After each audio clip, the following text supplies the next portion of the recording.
और मेरे लिए तो मेरी भगवान समान मेरी समस्त जनता, आप सबको प्रणाम।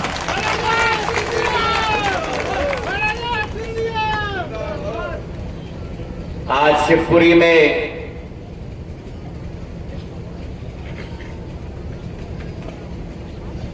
ये विकास और प्रगति की सफर पर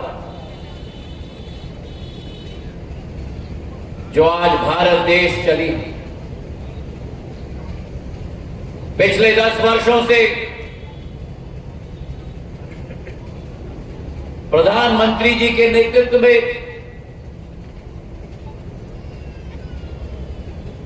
एक नई आशा, एक नई अभिलाषा, एक नई ललक के साथ भारत अग्रसर हो रहा है विश्व पटल पर। और जहां एक तरफ प्रधानमंत्री जी ने अपने आप 10 साल पूर्व एक संकल्प लिया था, संसद के सीढ़ी पर नतमस्तक होकर कि उनकी सरकार गरीब, शोषित, वंचित, पीड़ित के विकास और प्रगति के लिए संकल्पित होगी मेरे भाई और बहनों। और आज उसी देश में 10 साल के अंदर नए रिकॉर्ड विकास और प्रगति के मामले में, चाहे प्रधानमंत्री आवास योजना हो, जहां 65 वर्षों में 3 करोड़ घर बनाए गए थे, वहीं 10 वर्षों में मोदी जी की गारंटी के आधार पर 4 करोड़ घर गरीबों के लिए देश के अंदर बनाए गए हैं। और जहां 10 वर्षों में 4 करोड़ घर बनाए गए हैं, वही ये संकल्प लिया है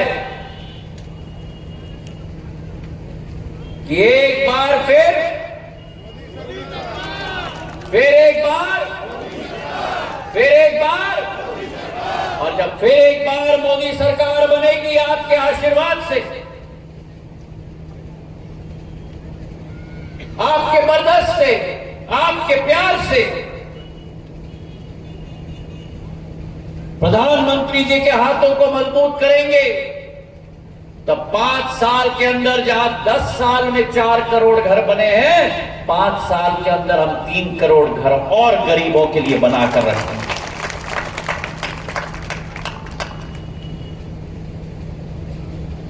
जिस भारत के गरीब महिला के घर में गैस का चूल्हा नहीं होता था, लकड़ी के आधार पर फूंक फूंक कर वो धुआं निकलती थी अपने फेफड़ों में, प्रधानमंत्री जी ने अपने बचपन में अपनी मां की वो हालत देखी थी।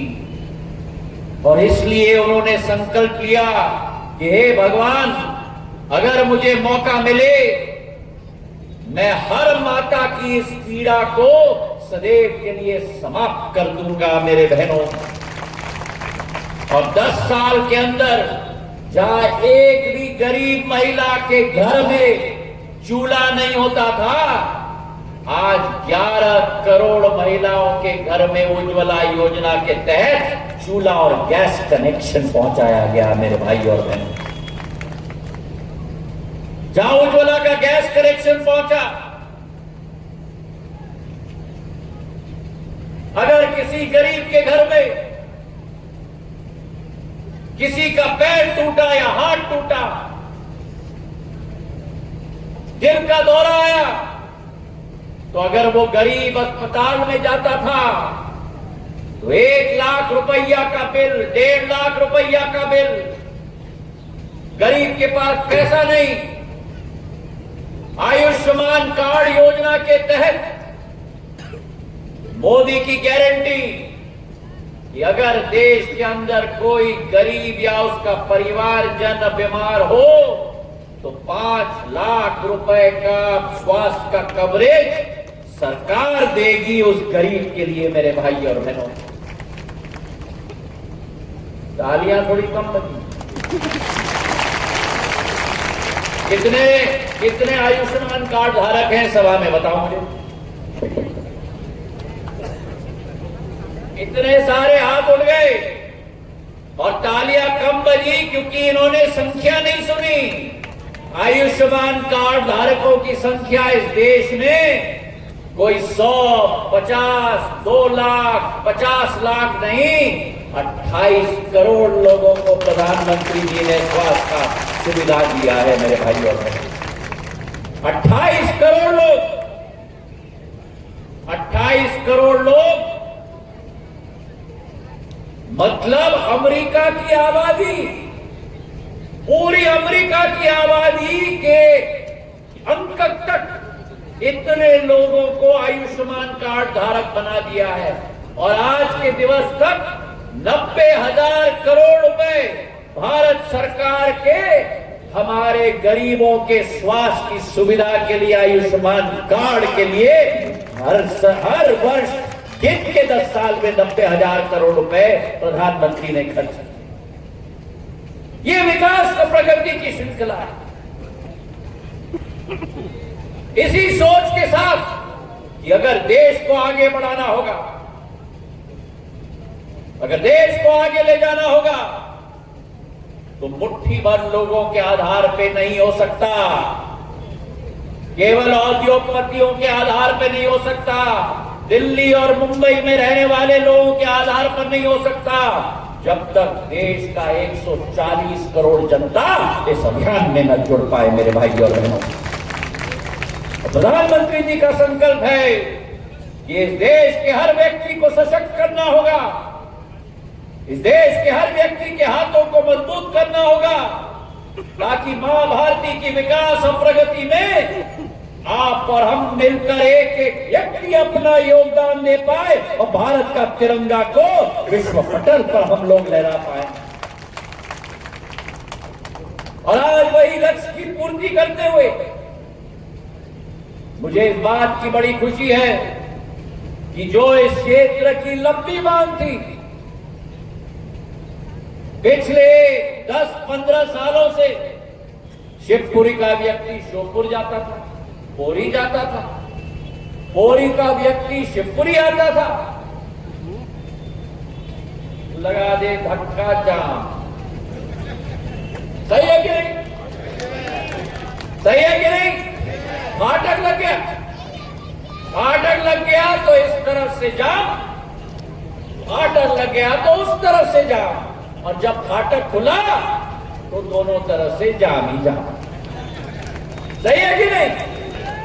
और जब सुरेश धाकड़ जी ने, राजू वाथम जी ने, देवेंद्र जैन जी ने ये प्रस्ताव मेरे पास लाया, रेलवे ओवरब्रिज बनवाइए, जनता का समाधान करवाइए,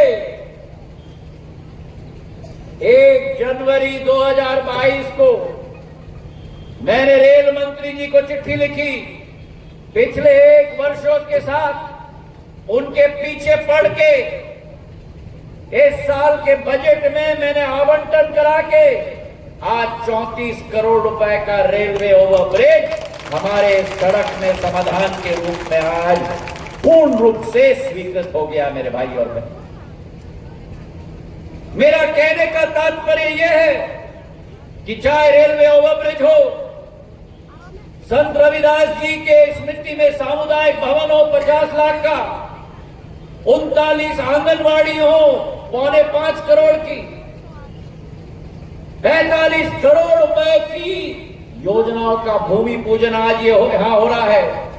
और कहने का तात्पर्य यह है कि सिंधिया परिवार का, मेरी आजी अम्मा राजमाता साहब के समय से मेरे पूज्य पिताजी के समय तक, और अब आपके सामने खड़ा हुआ आपका सेवक, आपका भाई, आपका घर का परिवार का सदस्य के रूप में, आपके रक्षक के रूप में मेरा भी दायित्व सदैव रहा है और जीवन की आखिरी सांस तक रहेगा कि शिवपुरी का झंडा विकास और प्रगति के मामले में हम आगे बढ़ाएं मेरे भाई और बहनों। जो प्रधानमंत्री जी की सोच थी, सोच है, सोच रहेगी कि लोगों के सपना को अपना संकल्प बनाओ, लोगों के सपनों को, मेरी महिलाओं के सपनों को, मेरे बुजुर्गों के सपनों को, मेरे नौजवान दोस्तों के सपनों को अपना संकल्प बनाओ।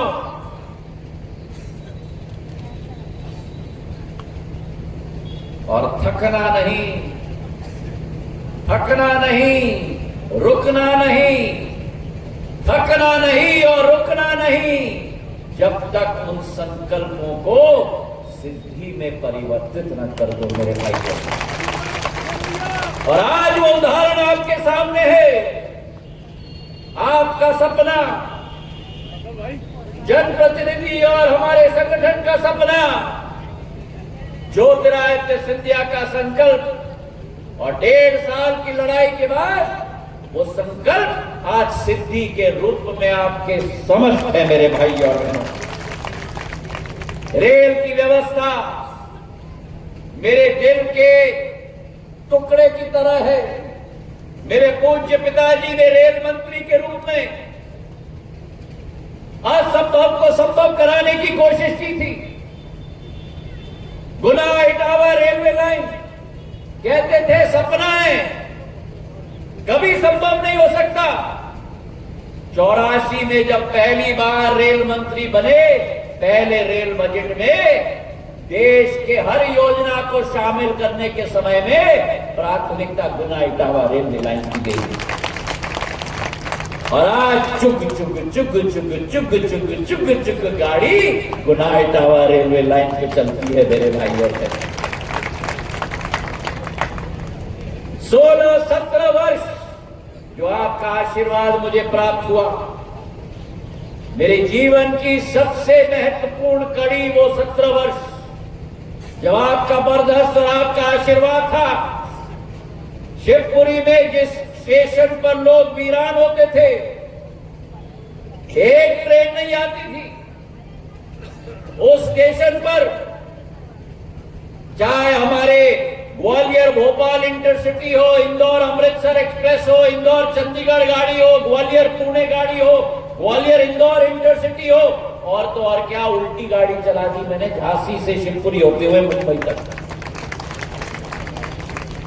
और जहां एक तरफ वो गाड़ियां चली, बदरवास में भोपाल इंदौर इंटरसिटी की स्टॉपेज दी, ग्वालियर इंदौर की इंटरसिटी की स्टॉपेज दी। और अगर ये काफी नहीं तो पिछले हफ्ते 7 नए स्टॉपेज हमने दिलवा दी। हमारे विशाखापट्टनम भगत की कोठी एक्सप्रेस की स्टॉपेज अशोकनगर में, तिरुचिरापल्ली से भगत की कोठी हमसफर एक्सप्रेस मुंगावली में, हजरत मुजफ्फर एक्सप्रेस मुंगावली में, जयपुर शालीमार एक्सप्रेस मुंगावली में, दुर्ग अजमेर एक्सप्रेस मुंगावली में, उदना बनारस एक्सप्रेस बदरवास में, और दौंड ग्वालियर एक्सप्रेस भी बदरवास में। 7 स्टॉपेजेस पूरे संसदीय क्षेत्र में हमने दिलवा दिए। 7 स्टॉपेज हो गए, अनेक ट्रेन हो गए, आज रेलवे ओवरब्रिज हो रहा है। और ये कोटा बीना लाइन की विद्युतीकरण और दोहरीकरण 2800 करोड़ रुपए की बात जो 10 साल पूर्व मैंने खत्म करके आप लोगों को समर्पित किया था मेरे भाई और बहनों। आज उस श्रृंखला में भारत के अंदर अमृत स्टेशन बन रहे हैं, ग्वालियर में आधुनिक स्टेशन बन रहा है 450 करोड़ का। अभी ग्वालियर में हवाई पट्टी पर नया एयरपोर्ट 500 करोड़ का बनाया है। पूरे देश को ग्वालियर के साथ जुड़ा दिया है। शिवपुरी का वासी भी अगर बेंगलुरु जाना चाहता है, उसको भोपाल या इंदौर जाने की जरूरत नहीं, ग्वालियर से सीधा फ्लाइट पकड़ सकता है मेरे भाई। और जाके देखना, रिकॉर्ड टाइम में सबसे आधुनिक एयरपोर्ट 600 करोड़ का मैंने बनाकर आप लोगों को अर्पित कर दिया प्रधानमंत्री जी के कर कमलों में के आधार पर। 16 महीनों में 16 अक्टूबर 2022 को शिलान्यास हुआ और मार्च 10 मेरे पूज्य पिताजी के जयंती के दिन पर प्रधानमंत्री जी ने उसको आपके हवालों कर दिया, आपके समर्पित कर दिया मेरे भाई और बहनों। तालियां थोड़ी कम बजी, मेरे पत्रकार भाइयों को मैं, भार्गव साहब बैठे हैं वहां, मैं बताता हूं क्यों। अरे सिंधिया जी, आपने ग्वालियर में बना दिया, शिवपुरी का क्या होगा? शिवपुरी की हवाई पट्टी भी मैंने 45 करोड़ की मंजूर करा दी है। और केवल शिवपुरी नहीं, लेकिन गुना की हवाई पट्टी भी 45 करोड़ की मैंने मंजूर करा दी। अब शिवपुरी होगा, गुना होगा, खजुराहो है ही, ग्वालियर है ही, और उसी के साथ दतिया में नया एयरपोर्ट बन रहा है, रीवा में नया एयरपोर्ट बन रहा है, सतना में नया एयरपोर्ट बन रहा है। जिस मध्य प्रदेश में केवल 4 एयरपोर्ट थे, इस साल के अंत तक 10 एयरपोर्ट बन जाएंगे मेरे भाइयों। तो आज आपके समक्ष जहां एक तरफ विकास के कार्य हम लेके आए हैं, मैं आपके समक्ष नतमस्तक होकर भारतीय जनता पार्टी के प्रत्याशी के रूप में आपके समक्ष आपके आशीर्वाद के लिए खड़ा हूं। और ये विश्वास मैं अपनी शिवपुरी की जनता को दिलाता हूं, आपका आशीर्वाद, आपका प्रेम और शिवपुरी का झंडा पूरे देश में बरकरार करके रखूंगा, ये विश्वास मैं आपको दिलाता हूं। बस एक ही ख्वाहिश है, एक ही आपसे अनुरोध है कि एक एक वोट मेरे लिए आशीर्वाद समान है। मतदान का वो दिन जो कल घोषित होगा, मेरा एक भी परिवार का सदस्य, चाहे मेरी माता हो, चाहे मेरी लाडली बहना हो, चाहे मेरा अन्नदाता हो, चाहे मेरे बुजुर्ग हो, चाहे मेरा नौजवान साथी हो, एक एक वोट आप समझना अपना साथ, अपना आशीर्वाद मेरे सिर के ऊपर आप प्रदान कर रहे हो। इसी आशीर्वाद का आकांक्षी आपका ही बेटा, आपका ही भाई ज्योतिरादित्य सिंधिया आपके सामने प्रणाम करता है। बहुत बहुत धन्यवाद। जय भारत, जय हिंद।